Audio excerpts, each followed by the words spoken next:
Cahaya di tengah badai, awal mimpi yang lahir dari duka. Langit Jakarta sore itu berwarna tembaga, seakan matahari enggan turun di balik gedung-gedung yang menelan sejarah. Di kejauhan, kubah perak Masjid Etin memantulkan cahaya yang lembut, memanggil siapapun yang memandangnya untuk datang mendekat. Disitulah Raffi Prasetya, seorang jurnalis muda, menatap kagum sambil menyiapkan kamera dokumenternya. Ia sedang mengerjakan proyek bertajuk Jejak Iman di Kota Beton, namun masjid ini terasa berbeda. Ada sesuatu yang hangat, sekaligus menyedihkan, di balik megahnya kubah dan menara yang menjulang. Masjid ini bukan hanya tempat ibadah, kata Bu Raras, seorang perempuan parubaya penjaga arsip di TMII, saat mereka bertemu di pelataran masjid. Ia dibangun dari air mata dan cinta seorang istri pemimpin bangsa. Raffi tertegun. Maksud ibu? Ibu Tin Soeharto. Bu Raras mengangguk pelan. Etin, nama itu diambil dari namanya, tin. Tapi artinya juga buah tin, simbol kemakmuran dan kebijaksanaan dalam Al-Quran. Masjid ini adalah doa yang dibangun dari kehilangan. Raffi membuka catatannya, menuliskan setiap kata. Ia mulai merasakan bahwa tugasnya kali ini bukan sekadar melaporkan fakta, melainkan menyingkap makna di balik sejarah. Bu Raras bercerita bahwa setelah wafatnya Ibu Tin pada tahun 1996, keluarga besar Cendana ingin membangun sesuatu yang menjadi amal jariah, sebuah masjid yang tidak hanya megah, tapi juga menjadi pusat kegiatan umat. Malam itu, Raffi menunaikan salat maghrib di dalam masjid. Di bawah kubah besar yang bercahaya lembut, ia merasakan ketenangan yang jarang ia temukan di tengah hiruk-pikuk Jakarta. Desiran AC bercampur dengan suara imam yang melantunkan ayat, Watin wa zaitun, dan seketika tubuhnya merinding. Ayat itu seolah menjawab pertanyaannya, mengapa nama masjid ini Etin?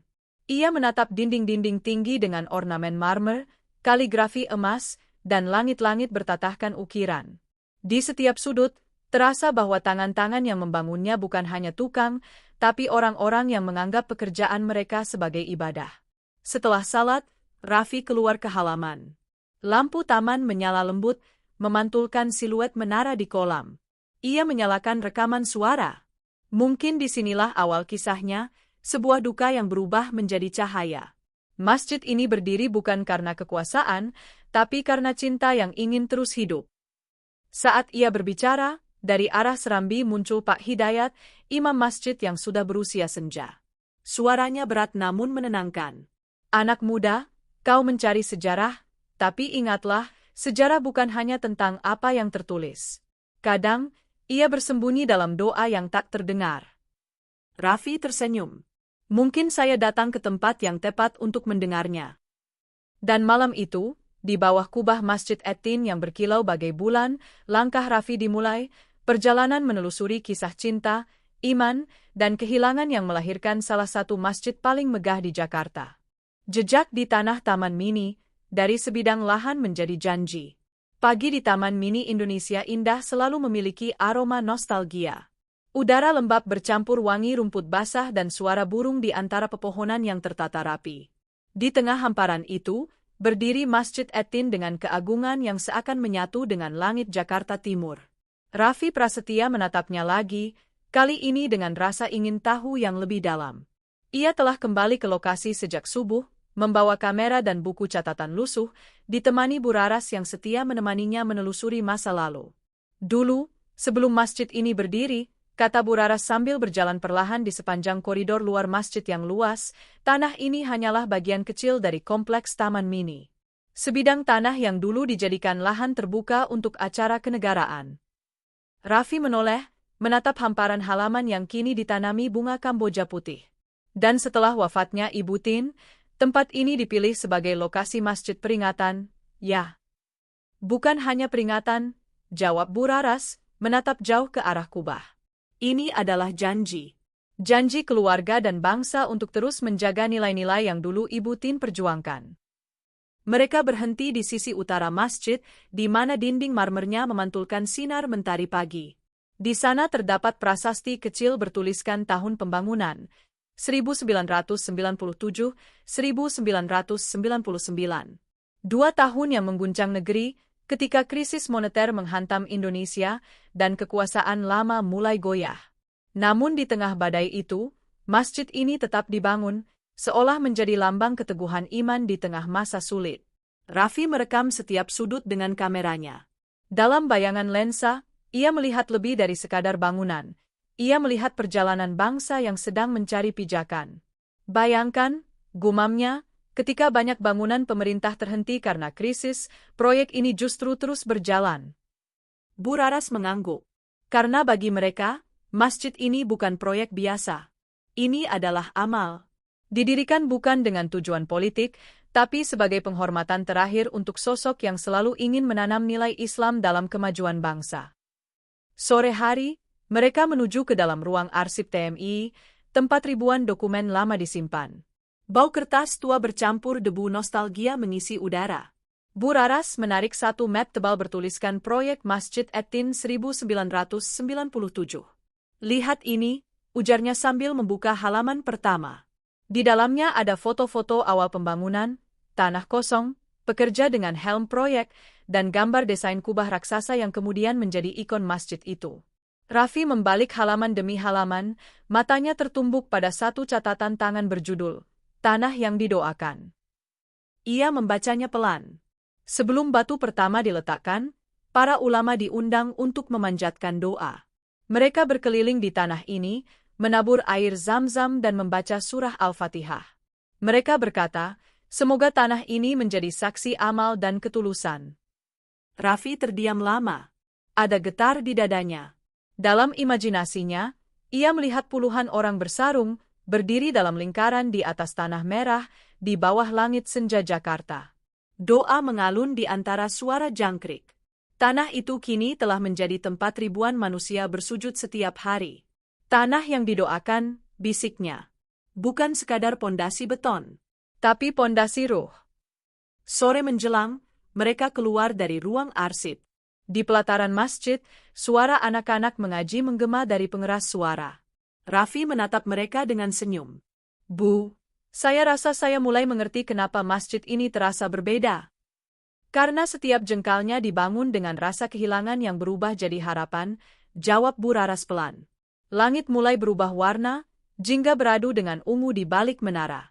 Raffi menyalakan perekamnya dan berbicara pada kamera. Masjid At-Tin lahir bukan di masa kemakmuran, tapi di tengah krisis. Ia berdiri di tanah yang dulu sepi, namun diselimuti doa. Sebuah janji antara generasi lama dan baru, bahwa iman harus tetap tumbuh bahkan ketika dunia runtuh. Ketika azan maghrib bergema, suara muazin mengguncang hati Raffi. Ia menatap langit, dan untuk sesaat, ia merasa seolah masa lalu dan masa kini menyatu. Dalam gema azan itu, ada suara mereka yang telah pergi, dan pesan yang belum selesai. Di halaman masjid, angin sore membawa aroma dupa dari taman. Bu Raras berdiri di sampingnya, menatap kubah yang memantulkan cahaya oranye lembut. Raffi, katanya perlahan, kau tahu kenapa nama At-Tin dipilih? Raffi menatapnya penasaran. Karena dalam surah At-Tin, Allah bersumpah atas buah tin dan zaitun, lambang kemakmuran, kebijaksanaan, dan keseimbangan. Ibu Tin percaya, bangsa ini akan kuat kalau seimbang antara iman dan ilmu, antara dunia dan akhirat. Raffi menunduk, merenungi kata-kata itu.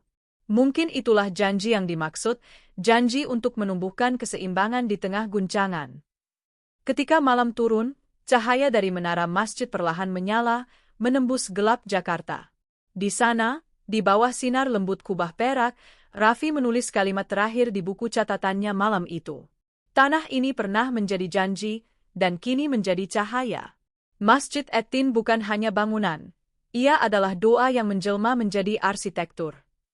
Dan di saat angin malam berhembus membawa aroma wangi kemuning dari taman, Raffi tahu bahwa perjalanannya baru saja dimulai. Arsitektur langit, simbol Islam dan cinta Nusantara. Pagi itu, sinar matahari menembus kaca patri kubah Masjid At-Tin dan menciptakan pantulan warna keemasan di lantai marmer. Raffi Prasetya berdiri di tengah ruang utama, menatap takjub pada lengkungan besar di atas kepalanya. Ia merasa kecil di bawah kemegahan arsitektur yang begitu presisi dan penuh makna. Tak hanya megah, tapi setiap detail seolah bercerita. Langkah lembut terdengar dari belakang. Pak Hidayat, sang imam senior yang pernah ditemuinya malam sebelumnya, datang dengan senyum teduh. Kau seperti sedang mencari langit di dalam bangunan, Nak, katanya sambil mendekat. Raffi tersenyum. Mungkin benar, Pak. Saya ingin tahu bagaimana langit bisa dibuat seindah ini di atas kepala manusia. Pak Hidayat menatap kubah itu, matanya seolah menerawang jauh ke masa lalu. Kubah ini bukan sekadar atap. Ia dirancang untuk menjadi pengingat.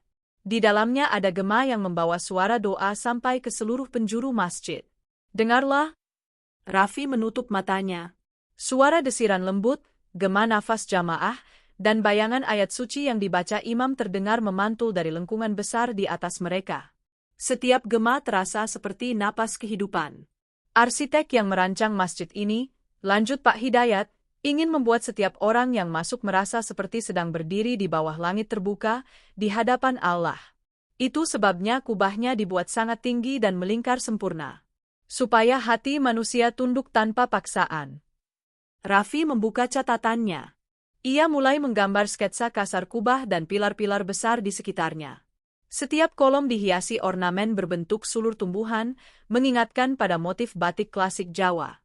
Namun di atasnya, ukiran kaligrafi ayat Al-Quran berderet indah, melingkari seluruh ruang utama. Gabungan antara seni Islam dan budaya Nusantara terasa menyatu tanpa batas. Kaligrafi itu dibuat oleh tangan-tangan pengrajin dari Kudus dan Pekalongan, ujar Pak Hidayat sambil menunjuk tulisan emas yang melingkar di bawah kubah. Mereka bekerja berbulan-bulan, berpuasa di siang hari, lalu melukis ayat suci di malam hari. Mereka bilang, setiap guratan adalah zikir. Raffi menatap kagum. Jadi, seluruh keindahan ini bukan hanya karya seni, tapi ibadah. Benar, jawab sang imam. Setiap ukiran, setiap garis, adalah doa yang membatu menjadi bentuk. Raffi kemudian berjalan ke area serambi. Di sana, ia menemukan pola lantai mosaik yang menyerupai daun tin dan zaitun, dua simbol dari nama masjid ini. Motif itu tertata dari ribuan potongan batu marmer, putih dan hijau, membentuk lingkaran besar di tengah halaman. Ini indah sekali, gumam Raffi. Bu Raras, yang baru bergabung membawa beberapa foto lama pembangunan, menimpali, motif ini terinspirasi dari ayat yang menjadi nama masjid. Desainnya disetujui langsung oleh arsitek utama, Insinyur Ahmad Numen. Ia dikenal sebagai arsitek masjid kenamaan Indonesia. Katanya, daun tin melambangkan iman yang tumbuh, dan zaitun lambang pencerahan. Raffi membuka salah satu foto. Dalam gambar hitam putih itu, tampak para arsitek berdiri di atas kerangka baja kubah yang belum tertutup, dengan matahari sore di belakangnya. Wajah mereka penuh debu tapi juga semangat. Bayangkan, Pak, kata Raffi sambil menatap foto itu. Mereka membangun sesuatu yang lebih besar dari diri mereka sendiri. Pak Hidayat tersenyum. Begitulah sejatinya ibadah, Nak. Kita membangun sesuatu yang tak mungkin selesai oleh waktu. Di luar, angin bertiup membawa aroma lembut bunga kenanga dari taman sekitar. Raffi dan Bu Raras duduk di pelataran sambil menatap menara menjulang setinggi 100 meter. Lihat menara itu, ujar Bu Raras. Desainnya tidak asal tinggi. Ia melambangkan semangat umat Islam yang ingin menggapai langit tanpa meninggalkan bumi. Tangga di dalam menara melambangkan perjalanan manusia dari dunia menuju keimanan. Jadi setiap bagian punya makna simbolik, tanya Raffi. Semua. Bahkan kolam di halaman depan itu bukan hanya estetika. Ia melambangkan kesucian, tempat penyucian diri sebelum memasuki ruang ibadah. Raffi berdiri di tepi kolam. Airnya jernih, memantulkan langit biru dan kubah perak di atasnya. Ia mengangkat kameranya dan berkata pada rekaman. Arsitektur Masjid At-Tin adalah puisi dalam bentuk bangunan. Setiap garis dan lengkung adalah ayat yang tidak ditulis dengan tinta, tapi dengan cahaya. Setiap ruang adalah pengingat bahwa keindahan sejati adalah keseimbangan antara iman dan budaya. Sore itu, mereka berjalan ke sisi barat masjid, tempat cahaya matahari jatuh miring menembus kisi jendela kaca patri. Warna biru, hijau, dan kuning membias di lantai, menciptakan suasana magis yang sulit dijelaskan. Raffi tertegun lama. Rasanya seperti berada di dunia lain, katanya pelan. Karena kau sedang melihat dunia dengan mata yang beriman, jawab Pak Hidayat. Suara azan asar menggema lembut dari menara, mengguncang keheningan taman. Suaranya berpadu dengan nyanyian burung dan desir angin, seolah seluruh alam ikut bersujud. Raffi menunduk, lalu menatap lagi ke arah kubah yang bersinar keemasan. Dalam hati ia berkata, langit bukan hanya di atas kepala, tapi juga di dalam diri manusia yang tahu caranya bersyukur. Dan ketika ia melangkah keluar dari serambi, bayangan menara memanjang di tanah, seperti tangan raksasa yang menunjuk ke arah langit, mengingatkan Raffi bahwa perjalanan spiritualnya di Masjid Etin baru saja memasuki bab yang lebih dalam. Tangis di balik kubah, rancang bangun dan doa para pekerja. Hujan turun deras di Jakarta Timur sore itu. Langit kelabu menggantung di atas Masjid Etin, membuat kubah peraknya tampak sendu. Dari balik jendela serambi, Raffi Prasetya menatap derasnya air yang menetes di halaman marmer. Ia menunggu Bu Raras dan Pak Hidayat, yang katanya akan mempertemukannya dengan seseorang yang menjadi saksi hidup pembangunan masjid ini. Tak lama, seorang pria tua datang perlahan dengan tongkat kayu. Bajunya sederhana, kemeja putih yang sudah pudar warnanya. Wajahnya keriput, tapi sorot matanya masih menyala. Ini Pak Darto, kata Bu Raras memperkenalkan. Beliau salah satu mandor lapangan saat pembangunan Masjid Etin dulu. Raffi segera berdiri dan menyalaminya dengan hormat. Saya jurnalis, Pak. Sedang membuat dokumenter tentang sejarah masjid ini. Pak Darto tersenyum, suaranya serak tapi tegas. Wah, sudah lama tak ada yang mau dengar cerita orang tua macam saya. Mari, nak, saya tunjukkan sesuatu. Mereka berjalan menuju halaman barat, hujan mulai reda. Di sisi dinding marmer besar, Pak Darto menunjuk sebuah sudut yang tampak tak mencolok. Lihat batu di situ, katanya. Itu batu pertama yang kami pasang. Waktu itu, kami kerja dari subuh sampai malam. Tidak ada yang berani main-main, karena kami tahu ini bukan sekadar proyek, ini amanah. Raffi menatap batu itu lama. Terlihat sama dengan batu lain di sekitarnya, tapi nada suara Pak Darto membuatnya terasa istimewa. Sebelum batu itu diletakkan, kami semua diminta berwudu. Lanjutnya, arsitek, pekerja, bahkan sopir truk pasir. Kami membaca doa bersama. Saya masih ingat kalimatnya. Ya Allah, jadikan setiap batu yang kami letakkan sebagai saksi amal kami di akhirat. Pak Darto tertawa kecil, suaranya bergetar. Waktu itu banyak pekerja yang nangis, nak. Mereka bilang, ini pertama kali dalam hidup mereka bekerja sambil merasa beribadah.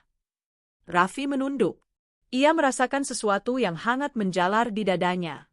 Ia menatap kubah besar di atas, membayangkan puluhan pekerja berdiri di atas scaffolding, melawan panas, hujan, dan angin demi menyelesaikan rumah Allah ini. Berapa lama membangunnya, Pak? Tanya Raffi. 3 tahun. Jawab Pak Darto.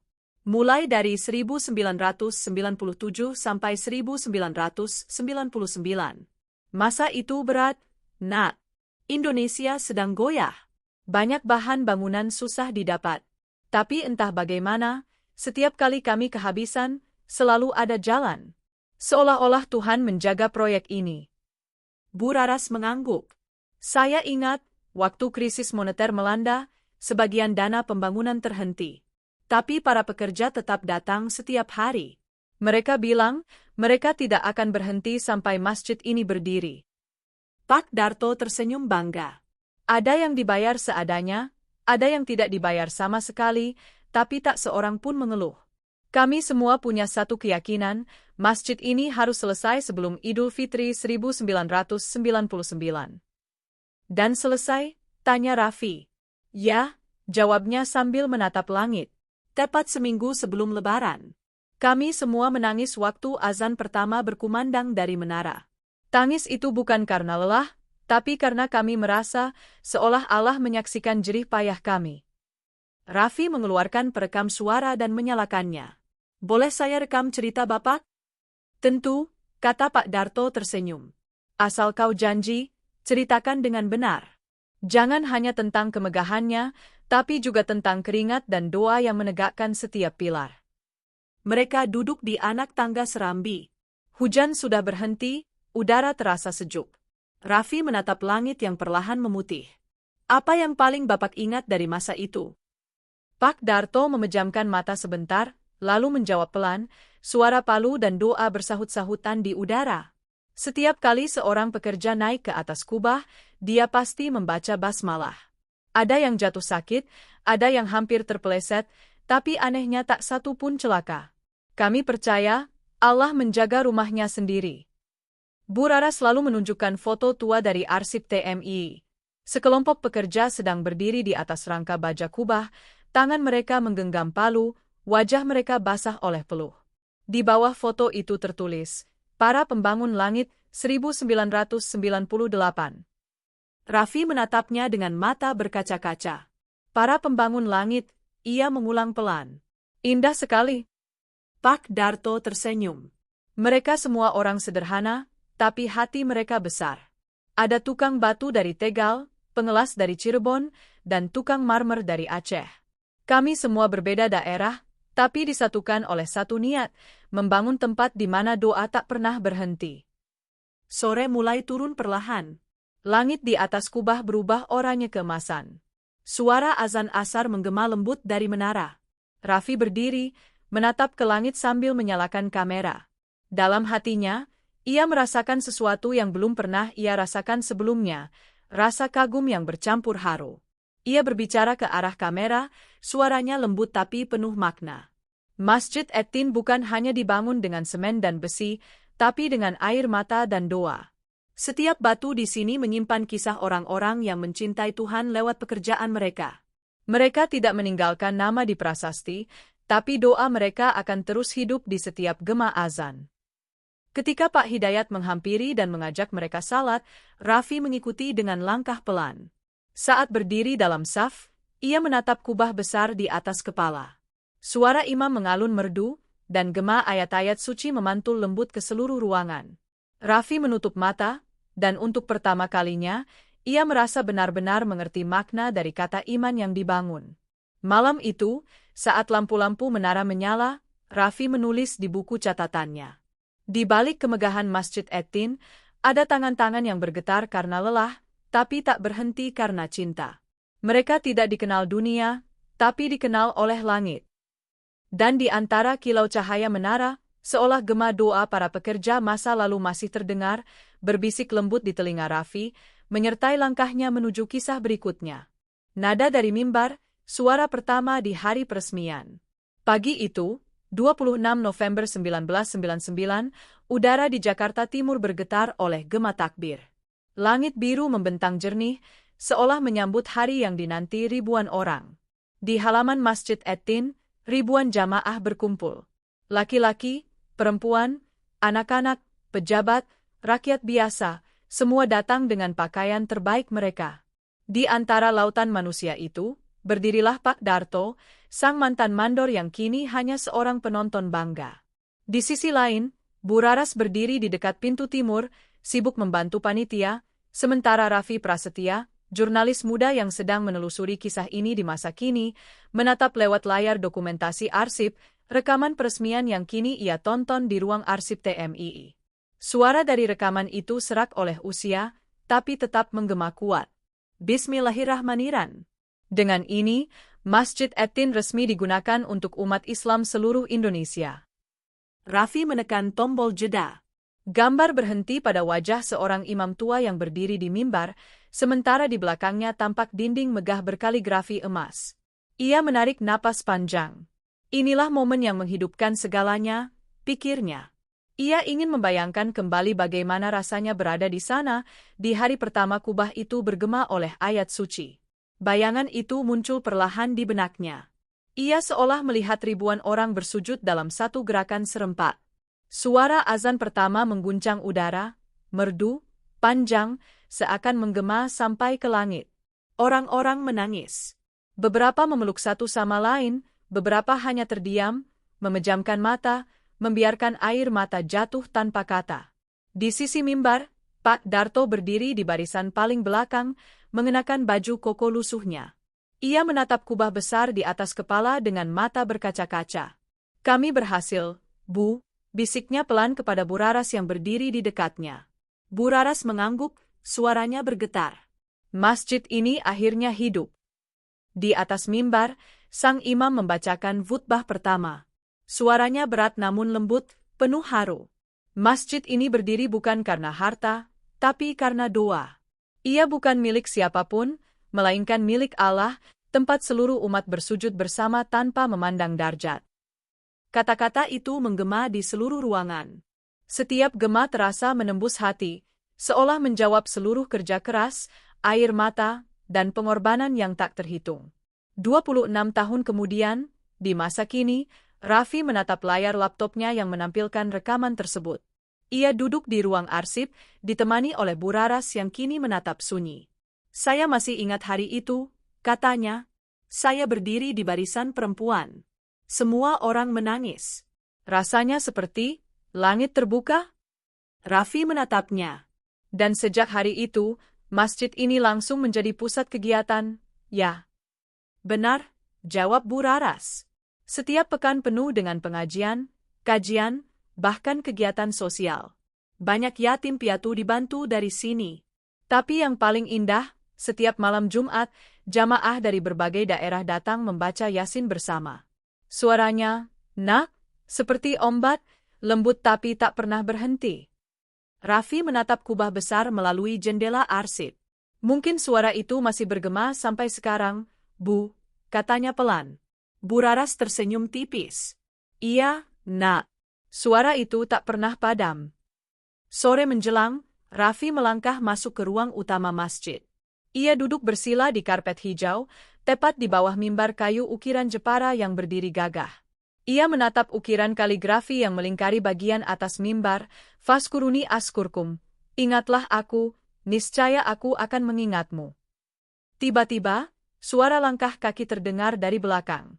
Pak Hidayat datang perlahan, membawa Al-Quran di tangannya. Kau mencari sesuatu di sini lagi, nak Raffi? Saya mencari suara pertama, Pak, jawabnya pelan. Suara yang menghidupkan tempat ini. Pak Hidayat tersenyum. Suara itu tak hilang. Ia hidup di setiap takbir, setiap doa, setiap anak kecil yang mengaji di sini. Tapi kalau kau ingin mendengarnya, tutuplah matamu. Raffi menurut.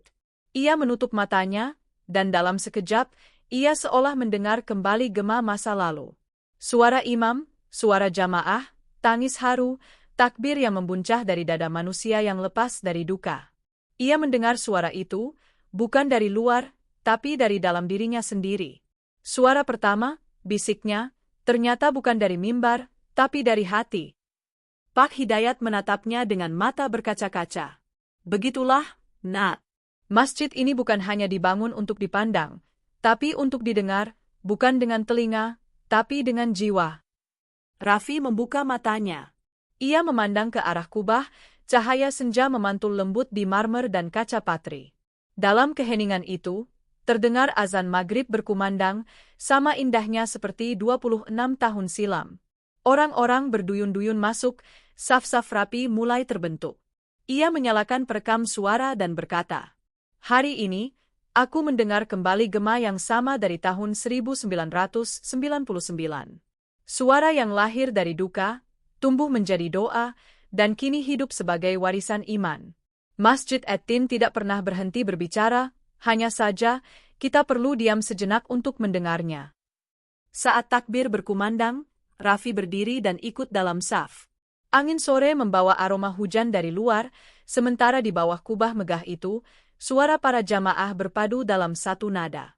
Nada dari mimbar itu, yang dulu memulai segalanya, kini hidup kembali, di hati Raffi, dan di hati siapapun yang datang untuk mendengarkan.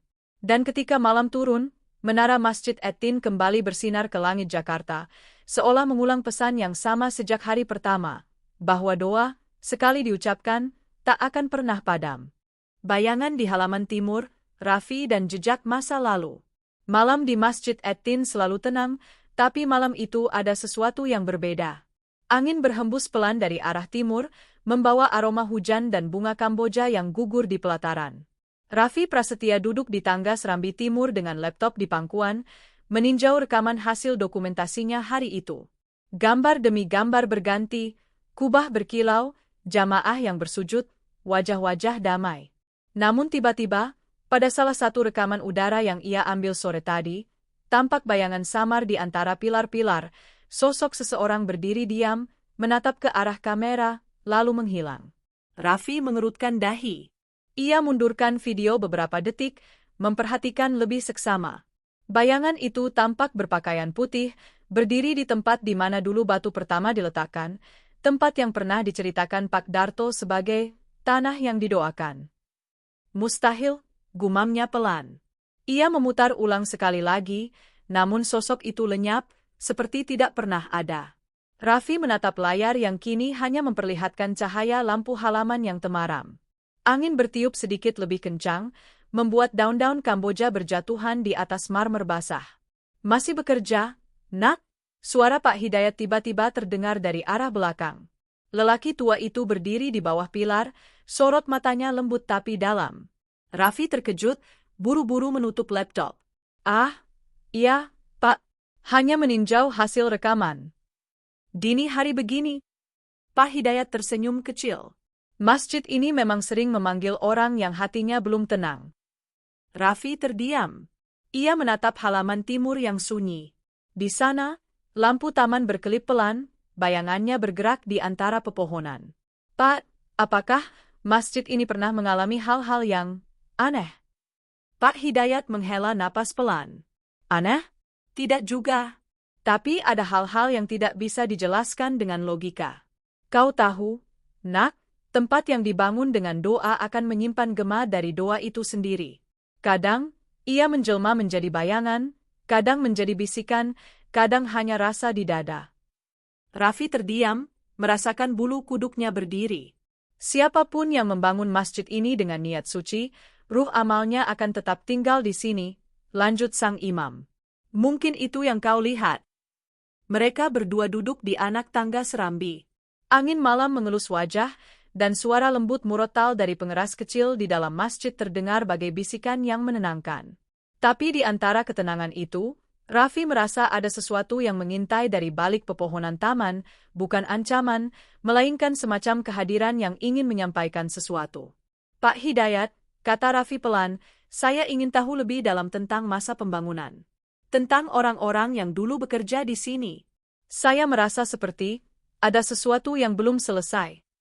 Pak Hidayat menatapnya lekat-lekat, lalu tersenyum samar.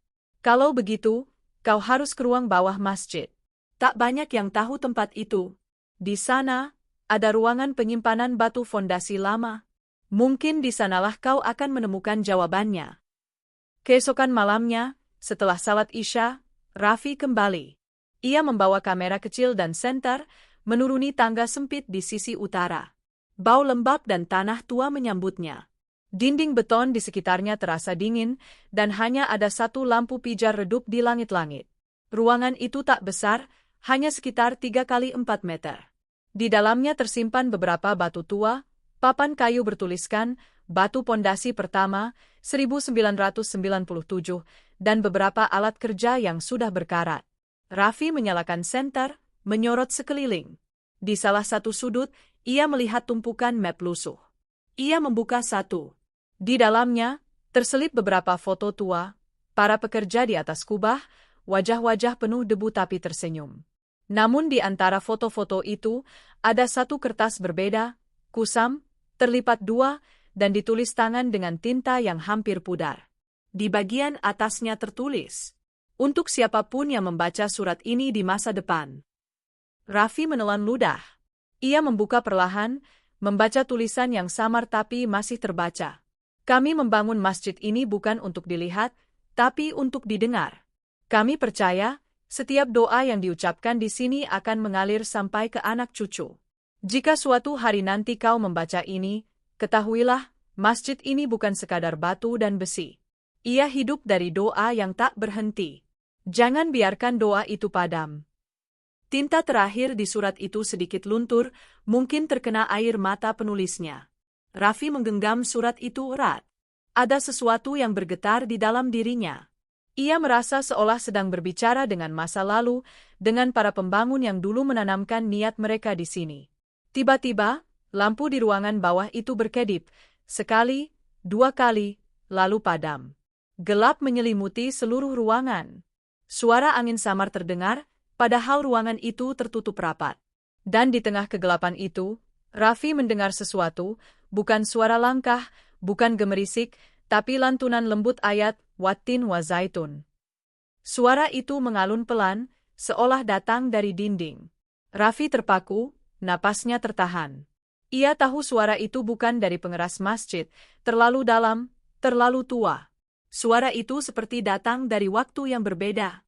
Lalu, seperti kilasan, ia melihat bayangan putih di sudut ruangan. Sosok samar dengan pakaian kerja lusuh, memegang palu, menatap ke arahnya, dan tersenyum. Raffi mundur satu langkah, tapi anehnya, rasa takut itu berubah menjadi damai. Ia menunduk, menatap tanah, dan berbisik pelan. "Terima kasih, doa kalian masih hidup." Ketika ia menatap kembali ke arah sudut, sosok itu telah menghilang. Lampu kembali menyala, lembut. Raffi melangkah keluar dengan langkah pelan, membawa surat itu dalam genggamannya. Ia tahu malam itu telah memberinya lebih dari sekadar misteri. Ia baru saja menyentuh sesuatu yang tak terlihat, iman yang diwariskan. Di halaman timur, angin kembali bertiup. Daun-daun Kamboja jatuh menimpa marmer, dan dari jauh, menara Masjid Attin memantulkan cahaya ke langit.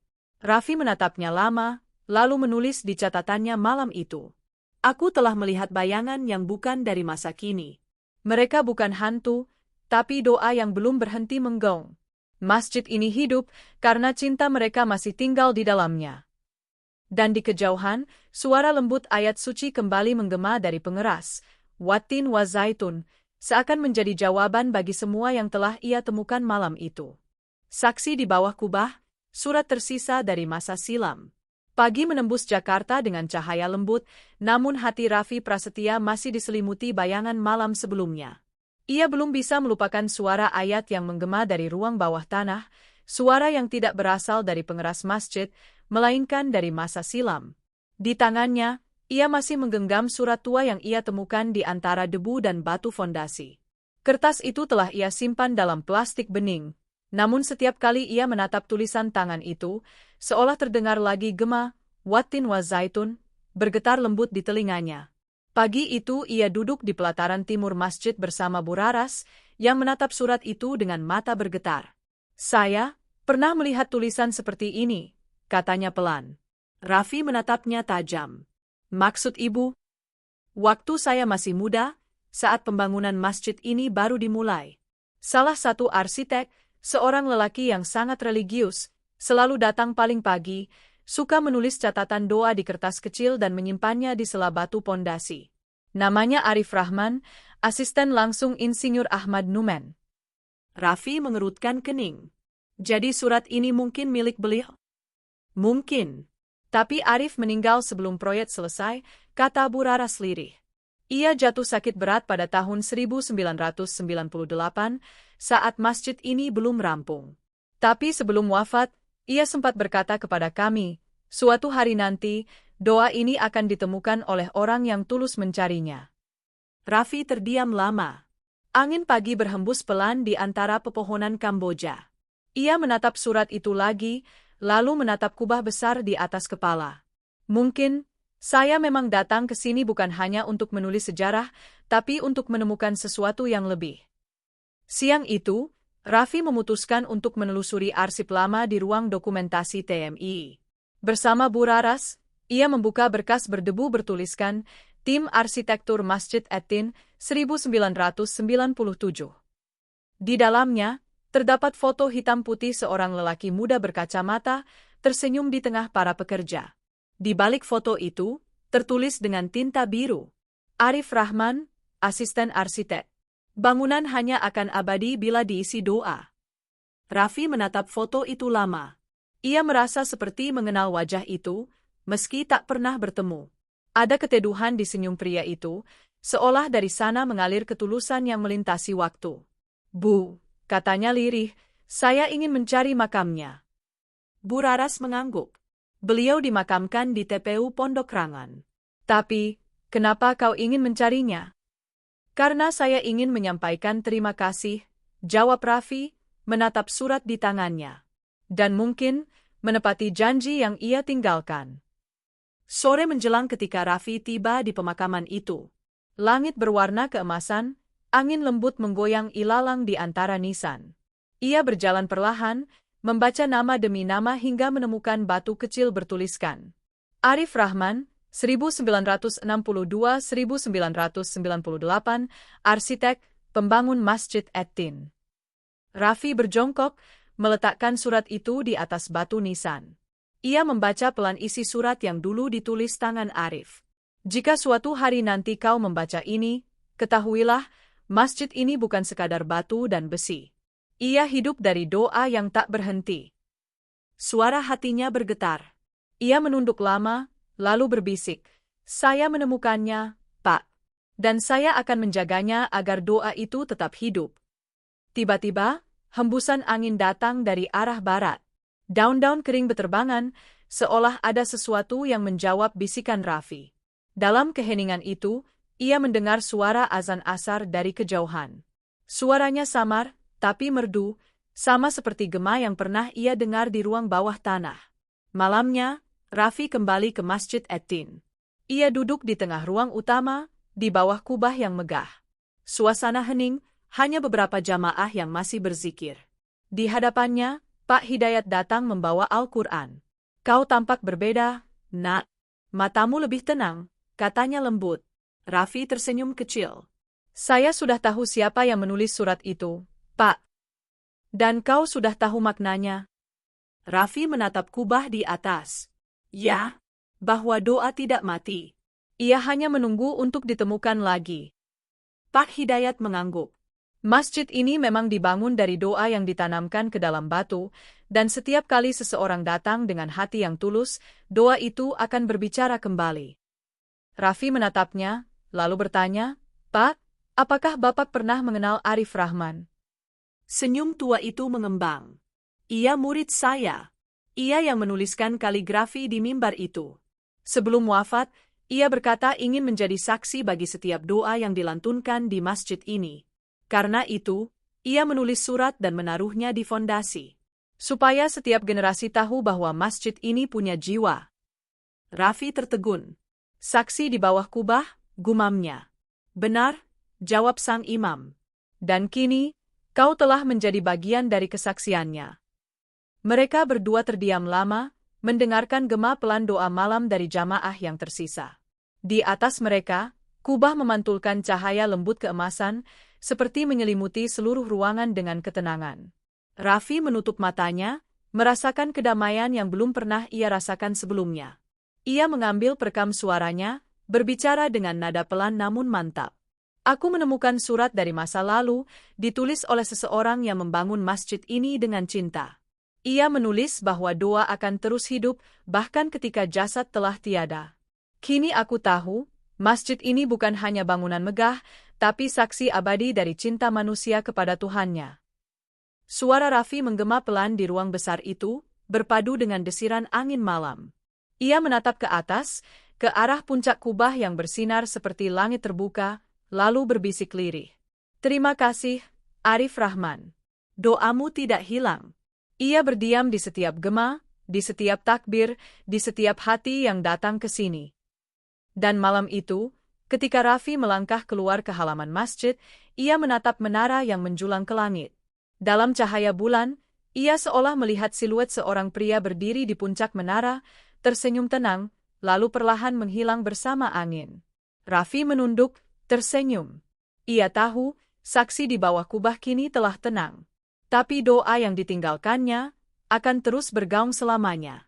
Doa untuk Jakarta, ketika masa lalu bertemu masa kini.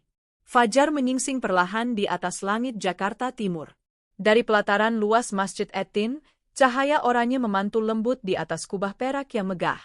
Raffi Prasetya berdiri diam di sana, menatap mentari yang baru lahir seolah menatap sejarah yang terbit kembali.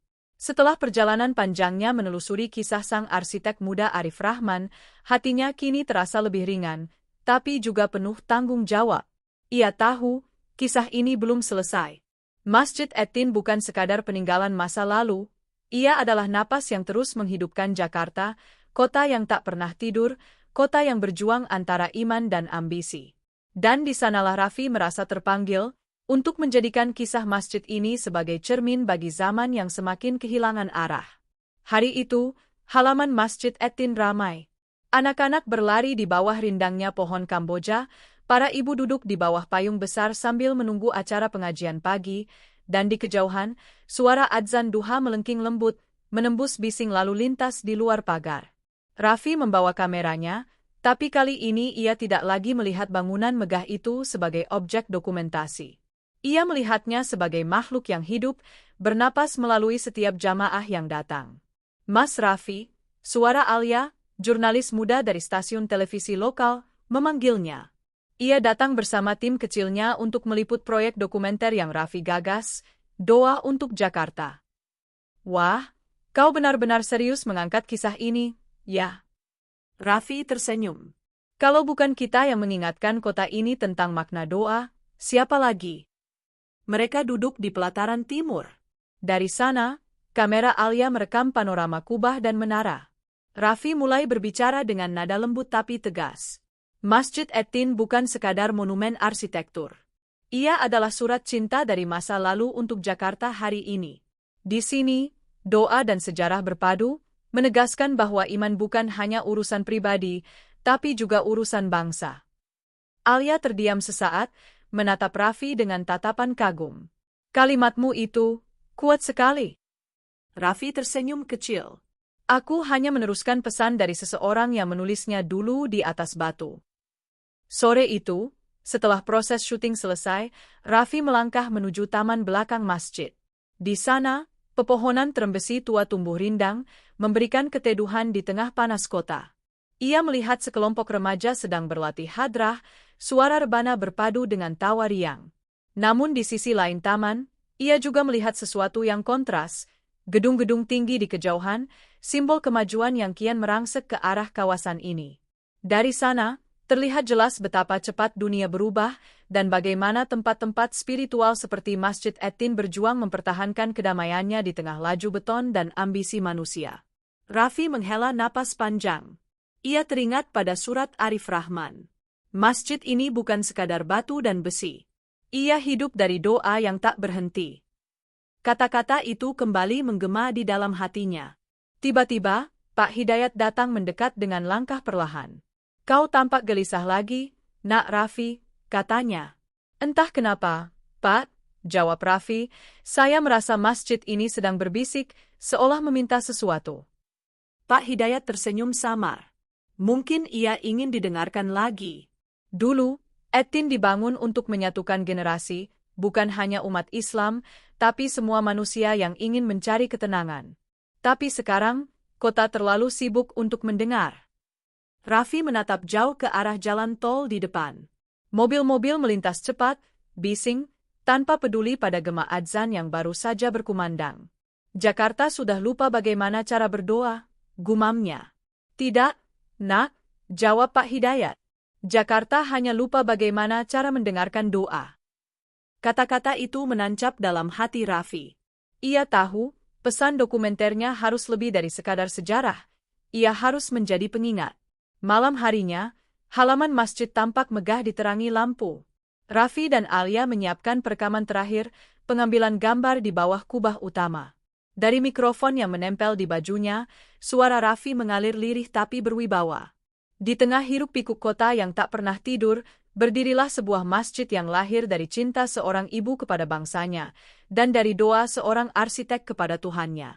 Etin bukan hanya rumah ibadah, ia adalah saksi bisu dari zaman yang berubah. Ia menunggu kita untuk kembali, untuk berdoa, untuk mendengar gema masa lalu yang masih berbisik.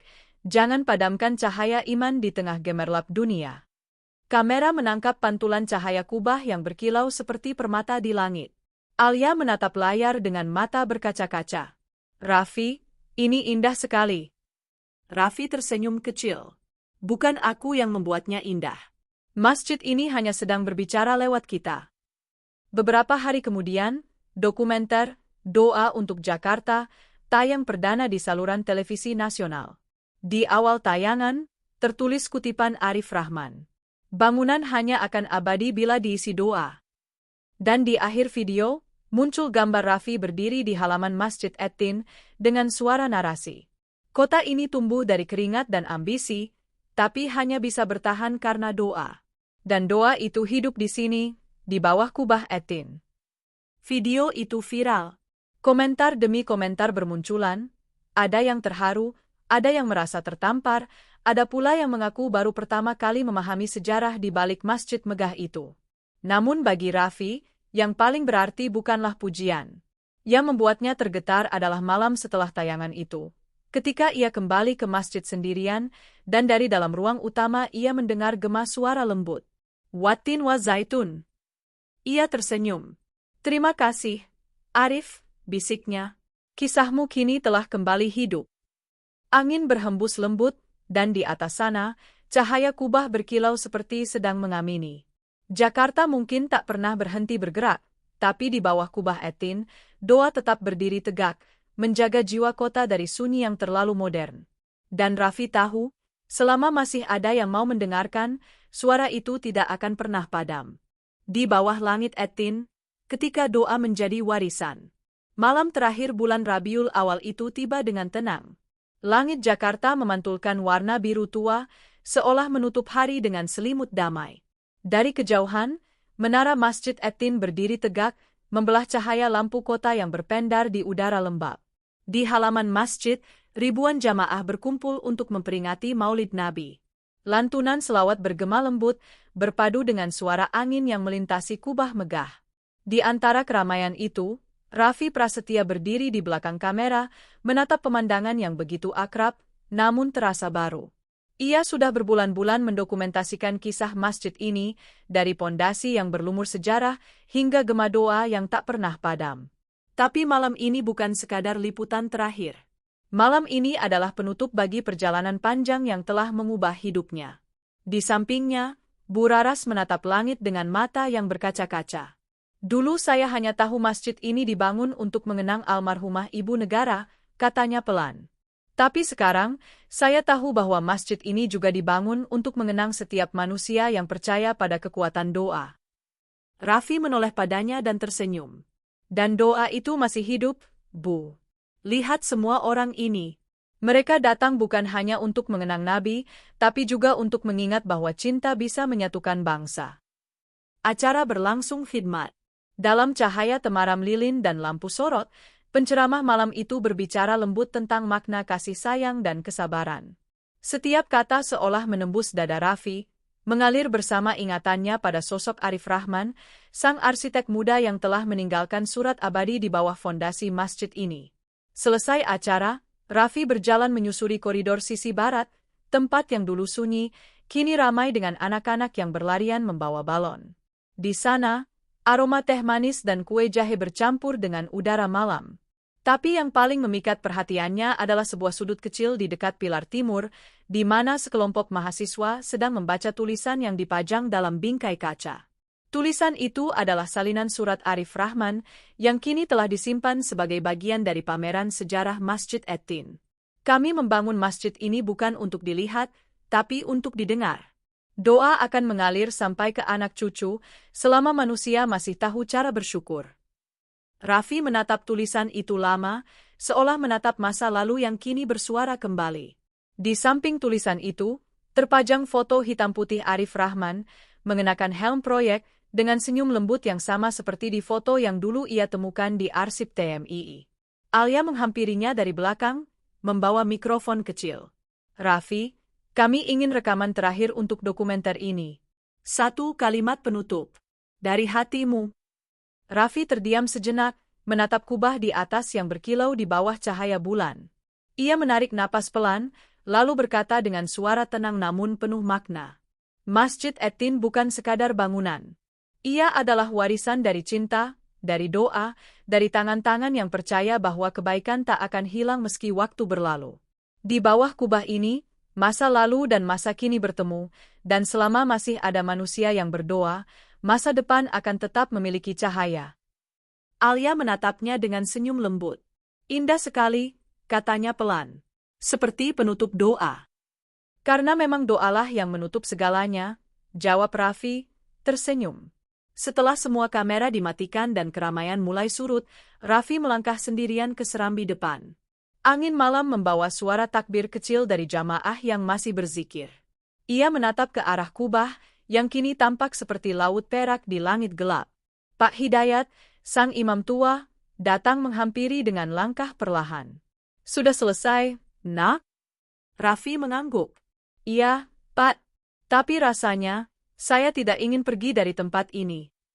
Pak Hidayat tersenyum. "Kau tak perlu pergi. Setiap orang yang menulis tentang masjid ini, yang berdoa di dalamnya, yang menangis dan bersujud di sini, mereka semua telah menjadi bagian dari Etin. Dan Etin akan selalu menjadi bagian dari mereka." Raffi menunduk, menatap marmer putih yang memantulkan bayangan lampu. "Saya tidak tahu kenapa, tapi saya merasa seperti telah menemukan rumah saya di sini." "Karena hatimu sudah terhubung dengan doa yang lama," jawab sang imam. "Doa yang ditinggalkan Arif, doa yang terus dilanjutkan oleh semua orang yang datang sesudahnya. Dan sekarang, doa itu juga milikmu." Pak Hidayat beranjak pergi, meninggalkan Raffi sendirian di bawah langit. Dari kejauhan, lampu-lampu kota berkedip, seperti bintang yang mencoba menandingi cahaya kubah masjid. Raffi menatap ke atas, dan entah karena lelah atau keajaiban, ia merasa melihat sesuatu di puncak menara. Sosok samar Arif Rahman, mengenakan helm proyek, tersenyum tenang sebelum perlahan lenyap bersama hembusan angin. Raffi tersenyum. Ia tidak merasa takut, tidak pula heran. Ia tahu, doa yang tulus tak pernah benar-benar pergi. Ia hanya berpindah dari satu hati ke hati yang lain. Beberapa minggu kemudian, dokumenter "Doa untuk Jakarta" resmi ditayangkan di Balairung TMI dalam acara peringatan 30 tahun Masjid Etin. Ratusan orang hadir malam itu, termasuk para tokoh agama, seniman, dan masyarakat umum. Ketika layar menampilkan adegan Raffi membaca surat Arif Rahman, suasana menjadi hening. Dan ketika narasi terakhir mengalun, suara Raffi berkata, "Doa bukan hanya ucapan. Ia adalah warisan. Warisan dari mereka yang percaya bahwa cinta bisa membangun surga di atas bumi." Seluruh ruangan berdiri memberi tepuk tangan panjang. Namun bagi Raffi, penghargaan itu bukanlah akhir. Ia menatap layar besar yang menampilkan kubah Masjid Etin bersinar di malam hari, dan dalam hatinya ia tahu, kisah ini akan terus hidup. Ia menulis dalam catatannya malam itu, "Aku datang untuk menulis sejarah, tapi yang kutemukan adalah iman.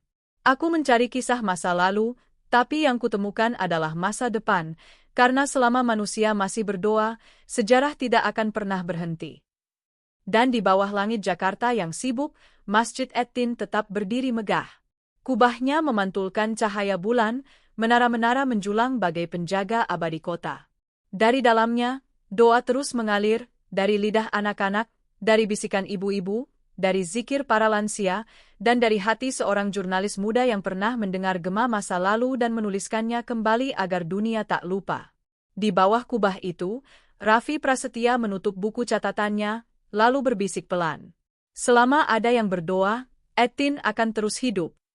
Dan langit menjawab dengan diam yang indah. Diam yang berisi doa. Diam yang menjadi warisan. Di tengah hiruk-pikuk Jakarta yang tak pernah berhenti, berdirilah Masjid Etin, bukan sekadar bangunan, tapi warisan dari cinta, doa, dan sejarah. Dari tangan-tangan yang menanam iman, hingga generasi yang menjaga cahaya, Etin menjadi saksi bahwa waktu boleh berlalu, tapi doa tak pernah padam. Di bawah kubah megahnya, masa lalu dan masa kini bertemu, membisikkan pesan abadi. Selama manusia masih berdoa, Jakarta akan tetap punya harapan. Inilah kisah tentang keyakinan, tentang cinta yang tak lekang, tentang suara masa lalu yang masih menggema hari ini. Masjid Etin, doa yang menjadi warisan.